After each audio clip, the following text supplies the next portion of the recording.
Welcome to the Tech Egg. Don't get scrambled. Enjoy the video. You start by picking the right device and browser because Chrome Mobile itself won't load desktop extensions.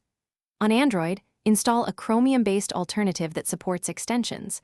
On iOS, expect to use a remote desktop or proxy approach, so consider that trade-off. Once done, update the browser and OS, grant storage and permissions, and prepare to sideload. Make sure to keep your Google account separate if you want to test without syncing personal data.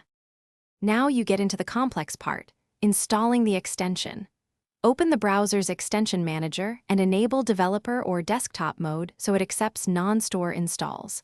Then obtain the extension package, either an unpacked folder or a CRX file, and load it through the browser's install option. You'll see permission prompts, read them and accept only what's necessary. Once installed, configure basic options and restart the browser to ensure background scripts initialize properly and the toolbar icon appears. Finish by configuring the extension and verifying it works on the sites you need. You should test features like content scripts, page actions, and network requests.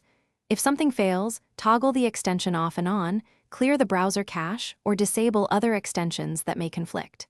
For iOS, where native APIs are restricted, use a remote desktop or a synced desktop profile to run the extension. If problems persist, reinstall the extension or revert to a known good browser build, the most common fix for odd behavior. Thanks for watching. Consider subscribing if I helped unscramble your problems.